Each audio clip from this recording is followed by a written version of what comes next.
Coronavirus. Coronavirus adalah virus yang pertama kali ditemukan di Wuhan, China. Saat ini, sekitar 113 negara di dunia telah melaporkan bahwa masyarakat mereka telah terjangkit virus corona, tidak terkecuali Indonesia. Saya sampaikan bahwa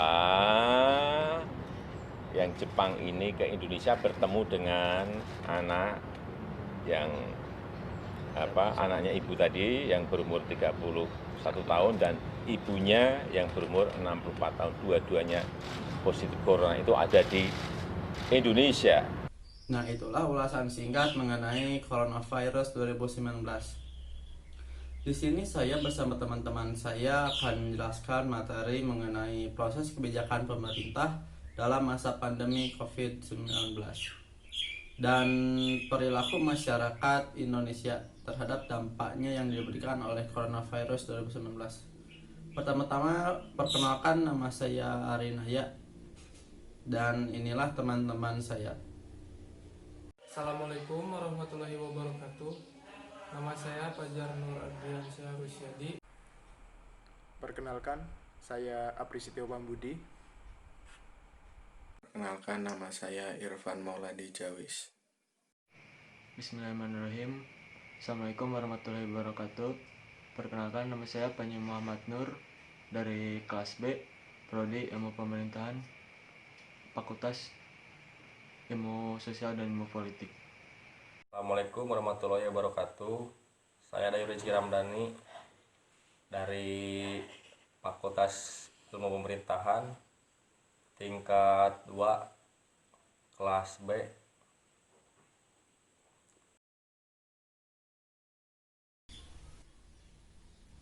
Pada awal tahun 2020 ini, dunia dikejutkan dengan wabah virus corona atau COVID-19 yang hampir menginfeksi seluruh dunia terkecuali Indonesia. Langkah-langkah yang telah dikeluarkan oleh pemerintah untuk dapat menyelesaikan kasus luar biasa ini, yaitu salah satunya dengan melakukan gerakan social distancing atau menjaga jarak antar sesama manusia atau masyarakat lainnya.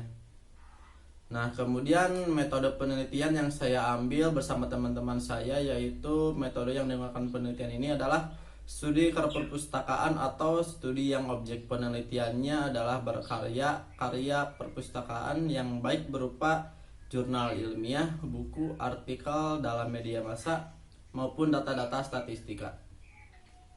Di sini saya akan membahas tentang proses kebijakan pemerintah dalam masa pandemi COVID-19 dan perilaku masyarakat Indonesia. Pembahasan hasil pencarian dari berbagai media surat kabar bahwa ada beberapa strategi ataupun kebijakan yang diambil oleh pemerintah dalam pencegahan penularan COVID-19 di masyarakat telah diambil dengan berbagai strategi komunikasi dilakukan. Kepala daerah mulai provinsi hingga kabupaten dan kota menetapkan situasi penyebaran COVID-19 di wilayahnya dengan berkonsultasi dengan Badan Nasional Penanggulangan Bencana. Langkah-langkah yang diinstruksikan adalah agar proses belajar dan bekerja dapat dilakukan di rumah dan juga menganjurkan untuk menunda kegiatan-kegiatan yang melibatkan kerumunan peserta banyak orang serta melakukan pengetesan infeksi COVID-19 dan pengobatan secara maksimal. Ya, di sini saya akan menjelaskan mengenai bias kognitif. Bias kognitif ini dibagi menjadi beberapa jenis, dan dalam kasus ini, maka akan dikaitkan dengan kondisi yang paling tepat dengan fenomena yang akan diangkat. Di dalam bias kognitif, terdapat bias optimisme. Apa sih yang dimaksud dengan bias optimisme? Ya, saya akan menjelaskan bahwa bias optimisme adalah bias kognitif yang membuat seseorang percaya bahwa mereka cenderung tidak mengalami peristiwa yang negatif, atau dikenal juga dengan optimisme tidak realistis atau optimisme komparatif. Dalam konsep ini dapat menjelaskan Mengapa masyarakat Indonesia tetap saja tidak takut melakukan aktivitas yang dihadapkan pada orang banyak? Contohnya, antara lain seperti liburan, belanja di supermall, belanja di pasar, atau kerumunan lainnya. Hal ini dikarenakan orang Indonesia terlalu percaya diri bahwa corona tidak seberbahaya itu. Hal ini dikarenakan karena tipikal orang Indonesia yang santai menghadapi kondisi apapun, maupun meyakini bahwa Tuhan akan melindungi negara Indonesia. Terima kasih. Dapat mengatasi bias kognitif, maka beberapa hal dapat dilakukan melalui rujukan yang disampaikan oleh Kahneman, yaitu tidak membuat keputusan dalam waktu yang mendesak, kemampuan seseorang untuk mendeteksi dan memperbaiki kesalahan dalam suatu penilaian akan secara signifikan memburuk, ketika mereka memutuskannya di bawah tekanan dalam jangka waktu yang singkat. Dengan waktu yang sangat cepat, biasanya tidak ada kebijaksanaan dalam mengambil keputusan, sehingga keputusan yang diambil akan terbukti tidak akurat. Berpikir berdasarkan data dan fakta. Dengan mengerti data-data ataupun fakta yang ada pada kondisi yang sedang dihadapi, maka secara kognisi, seseorang dapat melihatnya dalam kondisi yang lebih tajam dan luas, sehingga kesalahan dalam mengambil keputusan tidak terjadi. Di sini saya akan meneruskan pembahasan yang sebelumnya tadi sudah dijelaskan oleh teman-teman saya sebelumnya.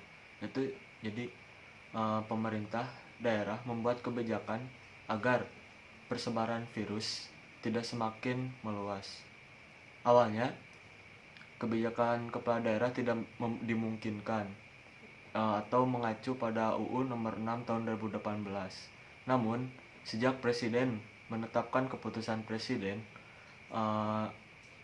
yaitu Kepres nomor 9 tahun 2020 tentang perubahan atas Kepres nomor 7 tahun 2020 juga tentang gugus tugas percepatan penanganan COVID-19. Hal tersebut dapat dilakukan bila wali kota atau bupati berkoordinasi dengan gubernur selanjutnya. Gubernur berkoordinasi dengan pusat. Dan Presiden Jokowi sendiri telah memerintahkan kepada menteri dan kepala daerah agar memangkas rencana belanja yang tidak prioritas dalam APBN ataupun APBD. Perintah itu disampaikan Jokowi saat memberikan pengarahan kepada para seluruh gubernur se-Indonesia. Sekian penjelasan yang saya sampaikan. Selanjutnya akan diteruskan oleh teman saya. Kebijakan yang dilakukan oleh pemerintah Provinsi Jawa Barat adalah merumahkan siswa yang menghentikan kegiatan massal. Jawa Barat berinisiatif melakukan tes provokatif atau pemeriksaan sampel akan diperiksa di Laboratorium Kesehatan Jawa Barat. Bekerja sama Laboratorium Mikrobiologi dan Parasitologi Fakultas Kedokteran Unpad dan Pusat Penelitian Nanoskiense dan Nanoteknologi ITB dengan standar WHO Biosafety Level 2. Lalu dengan rincian penjelasan di atas, maka diharapkan seluruh masyarakat Indonesia dapat berhati-hati dengan cara berpikir secara matang sebelum melakukan sesuatu pada kondisi pandemi virus corona yang menyerang Indonesia.